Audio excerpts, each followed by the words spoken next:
뉴스룸을 시작하겠습니다. 윤석열 대통령 탄핵 심판을 심리 중인 헌법재판소는 주말에도 검토를 이어가고 있습니다. 전원 일치 결론을 내기 위해서 고심이 길어진다는 분석이 나오는데요. 전원 일치로 결론이 날지 아니면 결정문에 재판관들의 반대 또는 보충 의견이 담길지에도 관심이 쏠립니다. 양빈현 기자입니다. 헌법재판소는 이번 주말 동안에도 윤석열 대통령의 탄핵 심판 선고 일정을 알리지 않았습니다. 8명의 헌법재판관들은 주말 내내 각자 자료 검토를 이어간 걸로 전해졌습니다. 오늘로 변론 종결 이후 19일째, 역대 최장기간 평일을 이어가며 선고 일자를 못 정하고 있는 겁니다. 헌재 재판관들의 고심이 길어지는 데는 재판관들이 전원 일치 결정을 이끌어내기 위해 마지막까지 숙고를 거듭하기 때문이란 분석이 나옵니다. 탄핵 심판 결과에 따른 후유증이 클 수 있는 만큼 국민적 분열을 최소화하기 위해서라도 선고를 전원 일치에 가깝게 내려고 시도할 가능성이 크단 겁니다. 다만 재판관들의 의견이 수렴되지 않으면 탄핵 심판 결정문엔 반대 의견이 담기게 됩니다. 또 전원 일치 결정이 나더라도 보충 의견을 통해 각 쟁점에 관한 재판관의 개별 의견을 담을 수 있습니다. 2017년 박근혜 전 대통령 탄핵 당시에도 전원일치 파면 결정이 났지만 세월호 참사 당시 대통령의 성실 의무 위반 여부에 대해선 재판관 2인의 보충 의견이 달렸습니다. 보충 의견을 하고 싶은 재판관님들께서 그거를 조금 준비하시는데 시간이 필요하면 그 시간을 조금 더 부여를 해야 되는 상황이 있을 수 있고. 헌재는 이번 주에도 매일 평일을 이어갈 계획입니다. 오는 18일엔 박성재 법무장관 탄핵심판 변론기일이 잡혀있는 만큼 윤 대통령 탄핵심판 선고 일자는 적어도 이번 주 중반 이후가 유력해 보입니다. JTBC 양빈현입니다. 윤 대통령 탄핵 심판 선고가 나오는 날 돌발 사태와 함께 충돌도 우려되고 있습니다. 8년 전 박근혜 전 대통령이 파면됐을 때는 헌법재판소 일대 충돌로 4명이 숨졌는데 경찰은 그때 2배 인원을 투입해서 헌재 100m 반경 내 출입을 아예 막기로 했습니다. 구석찬 기자입니다.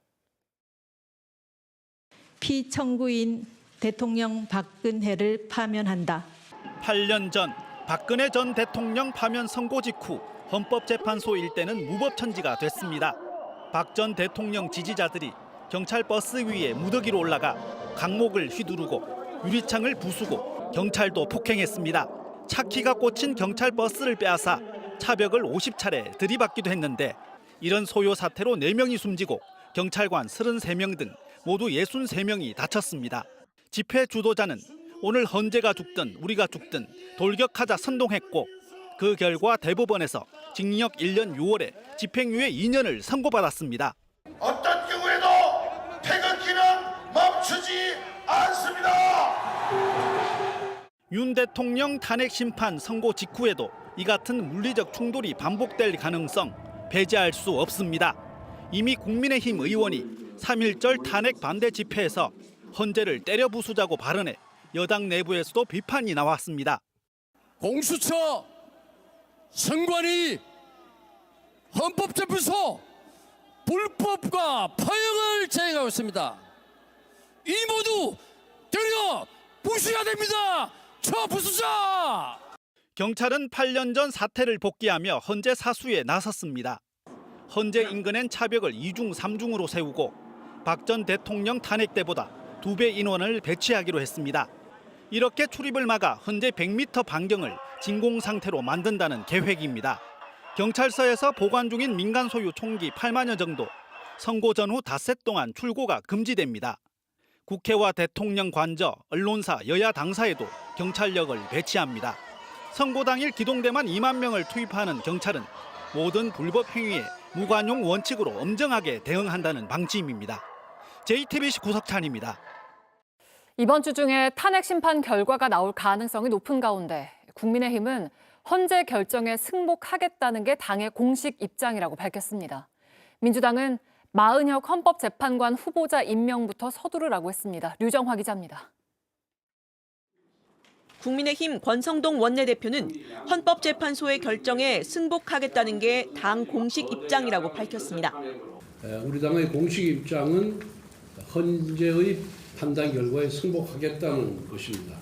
대통령께서도 지난번 최종 변론 때 아마 그런 의사를 밝힌 것으로. 당내에선 헌재가 선고를 연기해야 한다거나 탄핵 심판을 기각해야 한다는 주장이 여전하지만 권 원내대표는 개별 의원들의 발언이라고 선을 그었습니다. 한동훈 전 대표도 헌재 결정에 승복하는 건 당연하다고 힘을 실었습니다. 승복은 선택이 아니라 우리나라 정도 되는 자유민주주의 국가 체제가 갖춰진 나라에서는 당연한 겁니다. 민주당은 헌재 결정에 승복하는 건 당연하다며 앞서 헌재 결정을 무시했던 것부터 바로잡으라고 했습니다. 헌법 수호의 의지를 가지고 있는 정치인이라면 누구나 당연히 그렇게 해야 된다. 그러면 마은혁 재판관도 임명을 하고 그다음에 헌재 파괴를 주장했던 의원들도 징계하고 그렇게 할 건지 한번. 앞서 이재명 대표는 헌재 결정에 승복하겠다는 입장을 밝혔는데 승복은 당연히 해야죠. 승복은 당연히 해야 되는 거고요. 예. 민주공화국의 헌법 질서에 따른 결정들을 그걸 승복 안 하면 어떡할 겁니까? 예. 당연히 승복해야 되고 승복해 왔고요. 당 안팎에선 여야 지도부가 공동으로 헌재 심판 승복 기자회견을 해야 한다는 목소리도 나왔습니다. 헌재 결정이 임박한 가운데 국론 분열이 더 심각해지지 않도록 여야가 머리를 맞대야 한다는 주문입니다. JTBC 유정화입니다.